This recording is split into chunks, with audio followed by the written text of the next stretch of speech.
All right, so go ahead and get out your bubble sheet. It doesn't matter which bubble you write in. Which one did I tell you to save though? Yeah, what's gonna go there? The trig. Let's try this again. How many trig functions are there? Good job. Perfect. Okay. So pick one of the other smaller ones. I'm just gonna write right here. The rule we're doing today is called chain rule. So just to like recap before I write it down, product rule is when you're multiplying two functions. Quotient rule is when you're dividing two functions. Chain rule is for a composite function that's f of g. Do you remember f of g, that stuff? So it's like f got hungry and ate function g. So you know how with product rule, we called them the first one and the second one? Quotient rule was the numerator and the denominator. Now you want to call them the outside and the inside. That's how you want to think of them, okay?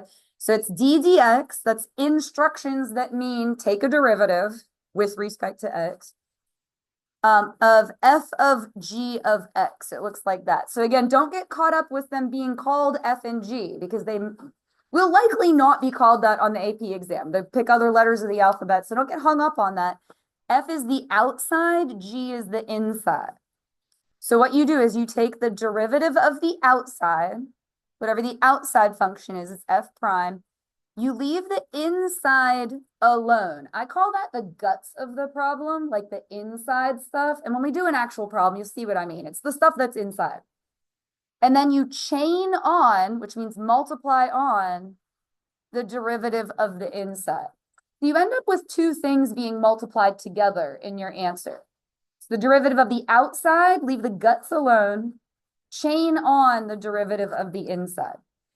What gets tricky with this is identifying which rule to use. That, like, none of the rules are hard by themselves. It's picking which rule you want. Now, this is a lesson on chain rules, so obviously we're all going to have a chain rule, but they can involve other rules as well. So look at number one. Do you see how you have stuff in parentheses to the fifth? It is guts to the fifth. It is stuff to the fifth. The outside function is the fifth power. The inside function is all this mess. That's the inside stuff. So here's how it's going to look. You do the derivative of the outside, which means you bring the 5 down, power rule. I'm going to just leave a blank for a second. What do you do for power rule? You bring the power down. Good. So it'll be a 4th. So that's your power rule. The guts stays the same. So you will literally just copy that over. Just rewrite it. The insides are not going to change. Literally rewrite it. Put a little dot, a little chain rule dot, and you're going to multiply on the derivative of the stuff in the parentheses. So what would be the derivative of that, the guts of the problem, that inside stuff? 6x squared plus 4. That's your answer. Again, it's not hard. Identifying which rule is the tough part. Did you get that? Number 2, I'm actually going to write down here because it's going to get very long horizontally. Okay, so like, and we're not going to simplify it, but I just want you to have enough space. So I'm going to write number 2 down here, just so you have enough space. Yeah, but we're not going to simplify it. So like once you write out the answer, you're kind of done. Now there's going to be a chain rule, but there's also one rule that I taught you last time because you can combine them. Which other rule do you think is involved in this one? Well, I'd said chain rule, but it is a product rule. Let me color code for you. Just look. The first thing is the x to the 4th. The second thing is all of that. So the first thing, the second thing. On board? That's why it's going to be very large. How does product rule start? You can look at your little bubbly sheet. Don't get hung up on calling them F. It's the first thing. The first thing. Okay, so that's x to the 4th. The first thing. Derivative of the second thing. Now that's where the chain rule comes in. Just look at this part. Apply the same principle that we did in the first problem. You're going to bring the exponent down and drop it a degree. what will go in that blank there?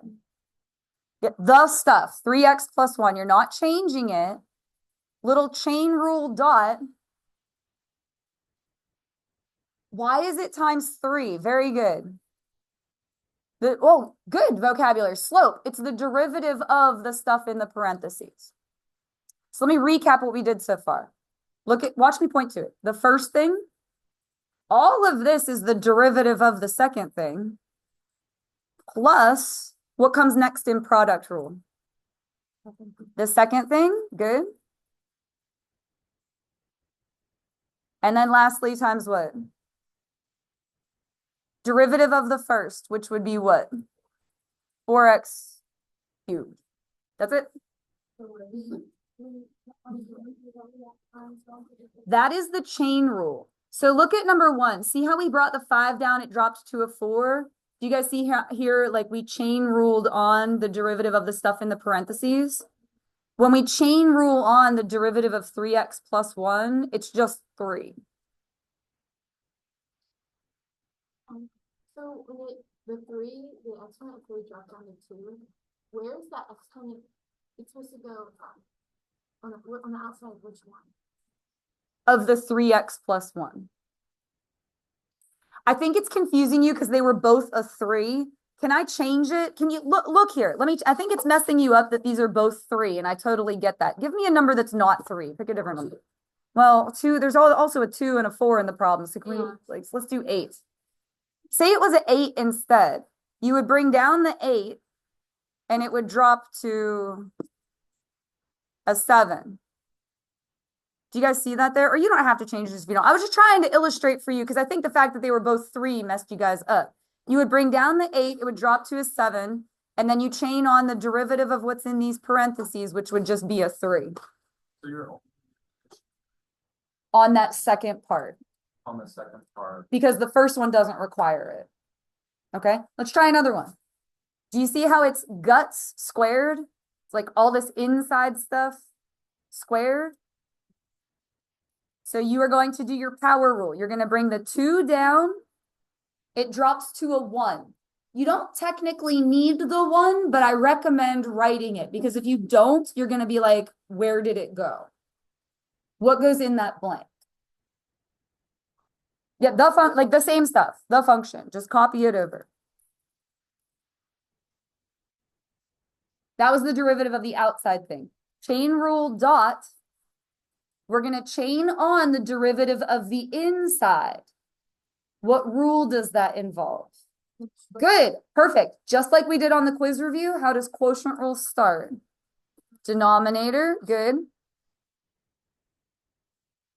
Derivative of the numerator would be 2x. Perfect. You guys are hanging in there. Minus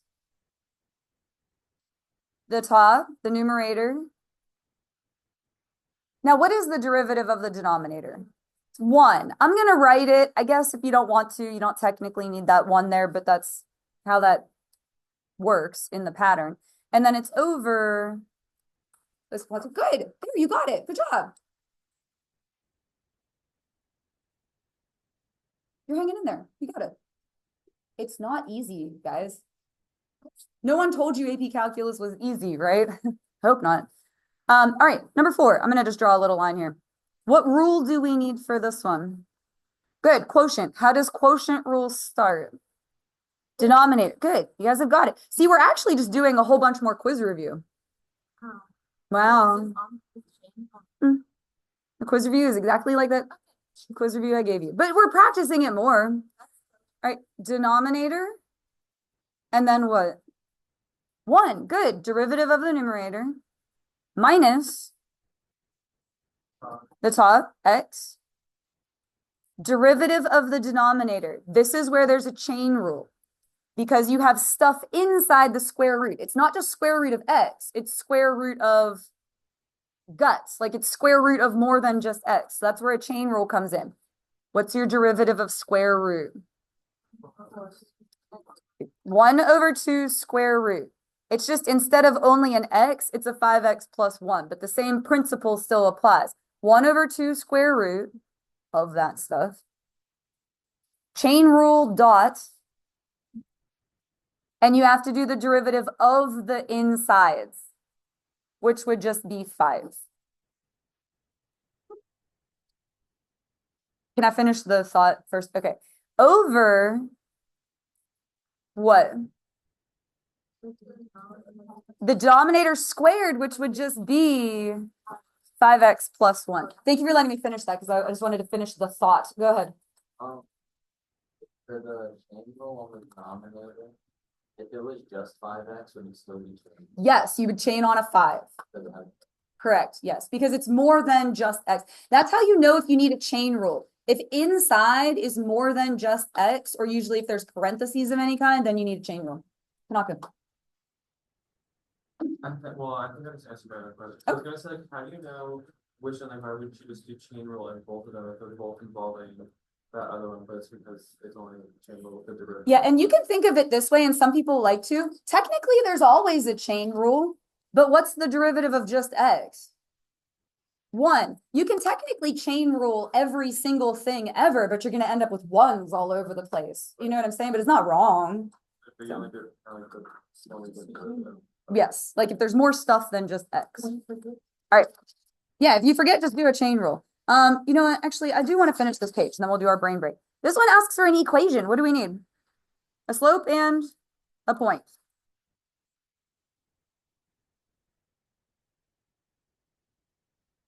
So 1 something. Go ahead and plug in 1. See what you all get, and we'll just make sure we all get the same thing.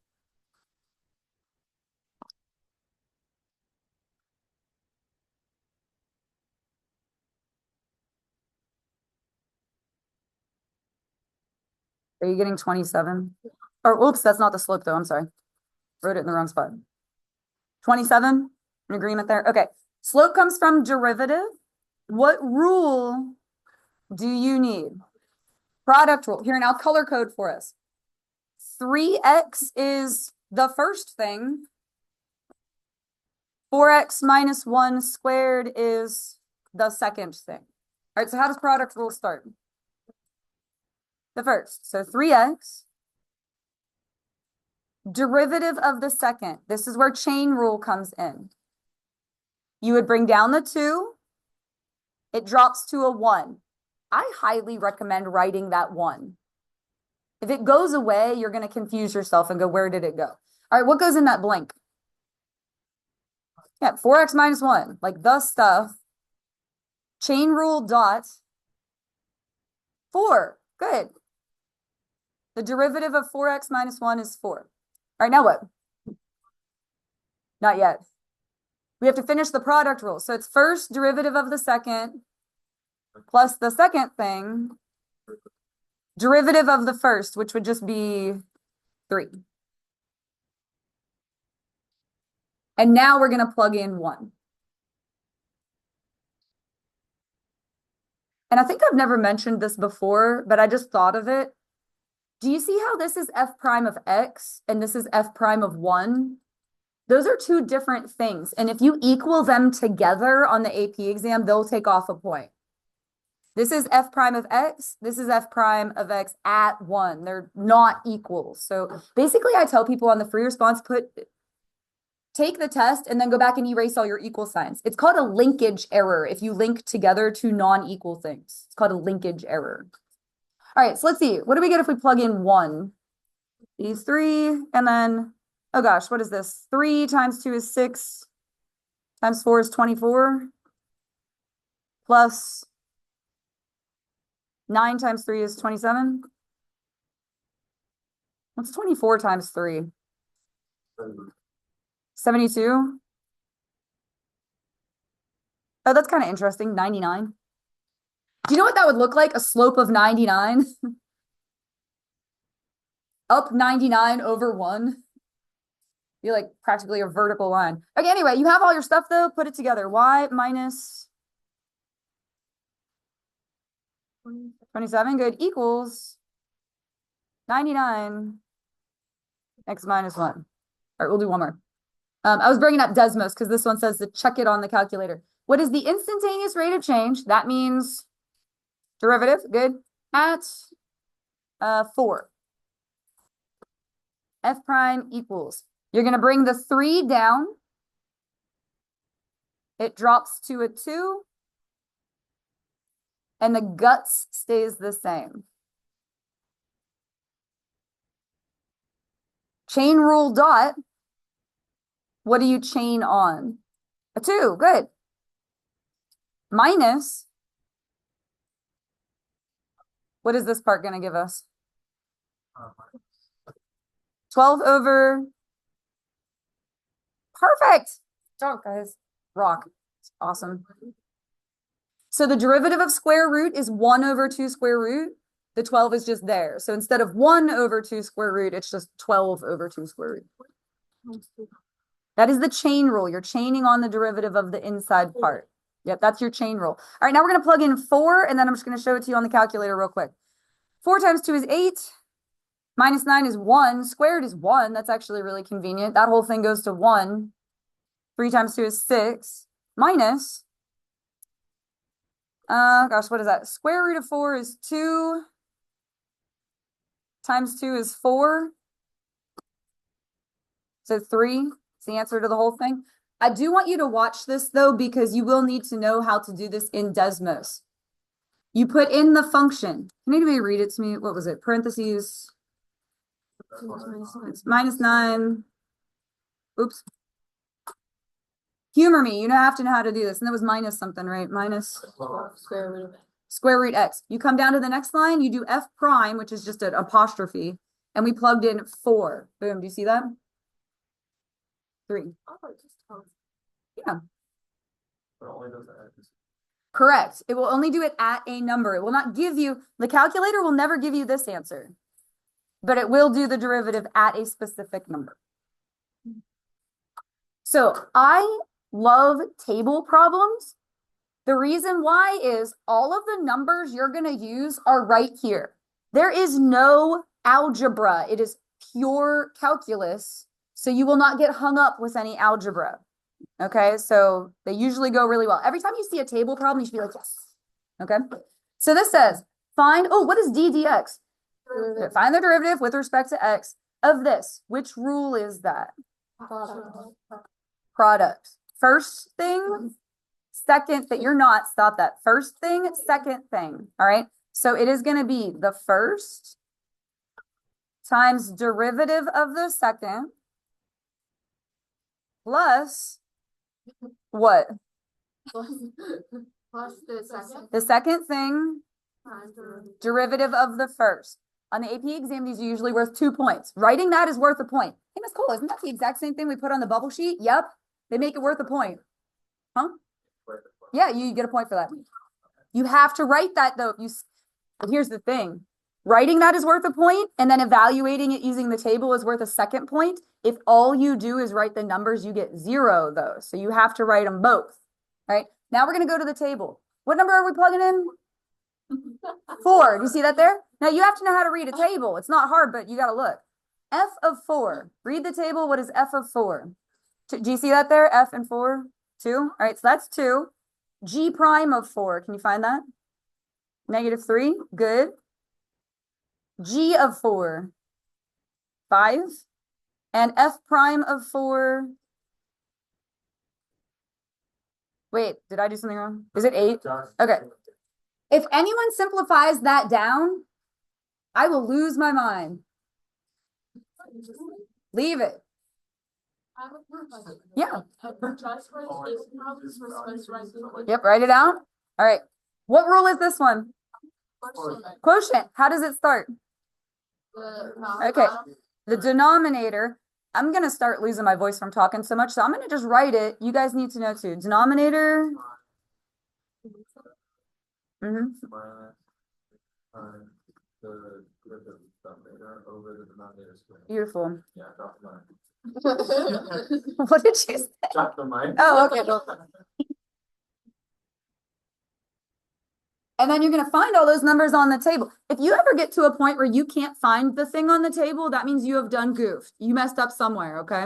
It'll be there. They aren't going to give you an undoable problem. We're plugging in 6. All right, G of 6. Oh, and I brought this up before, but I'm bringing it up again. Do not put an equal sign and then start plugging in the numbers. That's called a linkage error. You are linking together two things that are not the same and they won't give it to you, all right? Just don't put an equal sign, just put nothing. G of 6. 3. F prime of 6. 1, I would write it. Minus, here, you guys go find all the things and we'll just look at mine and make sure, we'll keep track of each other, make sure we all did it right.